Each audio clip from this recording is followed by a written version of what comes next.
আজ আমি আপনাদের মাঝে তুলে ধরার চেষ্টা করব তিস্তা নদী ও তিস্তা ব্যারেজের সংক্ষিপ্ত বিবরণ। তিস্তা নদীর সর্বমোট দৈর্ঘ্য 309 কিলোমিটার, তার মধ্যে 115 কিলোমিটার বাংলাদেশ ভূখণ্ডে অবস্থিত।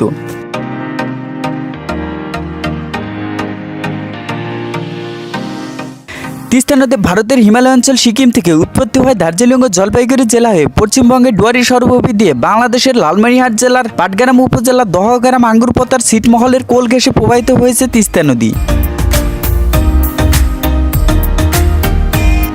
1979 খ্রিস্টাব্দে লালমনিরহাট জেলার হাতিবান্ধা উপজেলা গুড্ডিমারি ইউনিয়নে দোয়ানি নামক স্থানে তিস্তা নদীর উপরে 44 রেডিয়াল গেট সম্বলিত 615 মিটার দৈর্ঘ্য ব্যারেজটির নির্মাণ কাজ শুরু হয়।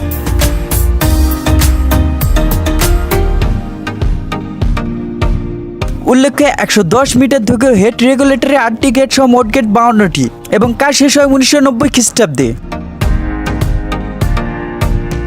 বর্তমানে ডালিয়া তিস্তা ব্যারেজ একটি পর্যটন কেন্দ্র হলেও ভুল হবে না, কারণ এখানে প্রত্যেকদিন হাজার হাজার পর্যটক ঘুরতে আসে। সকাল থেকে সন্ধ্যা পর্যন্ত পর্যটকের ভিড় লক্ষ্য করা যায়। বাংলাদেশের প্রায় 64টি জেলার লোকজন এখানে সময় কাটাতে আসে। শুধু দেশের মানুষও নয়, বিদেশের মানুষও এখানে ঘুরতে আসে আমাদের ডালিয়া তিস্তা ব্যারেজে।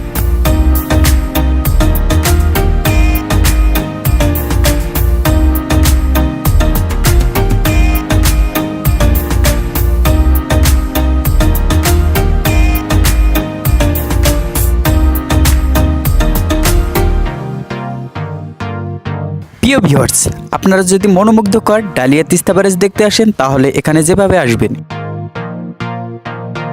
বিভাগীয় শহর রংপুর থেকে মাত্র 1 ঘন্টার পথ, দূরত্ব 60 কিলোমিটার। এখানে আসতে পারেন যে কোনো যানবাহনে। আপনাদের সুবিধার্থে বলে রাখি, আপনারা 2 দিক হয়ে আসতে পারেন বিভাগীয় শহর রংপুর থেকে। প্রথমত রংপুর লালমনিরহাট হাতিবান্ধা বড়কথা হয়ে, দ্বিতীয়ত রংপুর নীলফামারী ডোমার হয়ে। তবে এর মধ্যে নীলফামারী ডোমার ডিমলা হয়ে আসলে আপনি অল্প সময়ের মধ্যে আসতে পারবেন।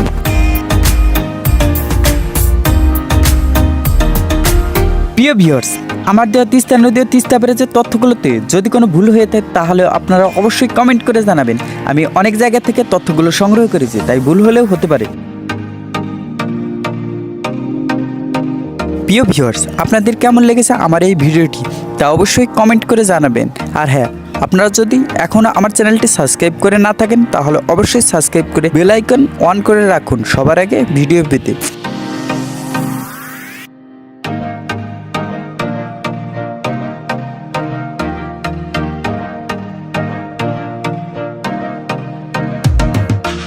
সবার সুস্বাস্থ্য কামনা করে বিদায় নিচ্ছে আজকের মতন। আবারও দেখা হবে অন্য কোনো জায়গায় অন্য কোনো ভিডিও নিয়ে। ততক্ষণ পর্যন্ত সবাই ভালো থাকুন, সুস্থ থাকুন। আল্লাহ হাফিজ।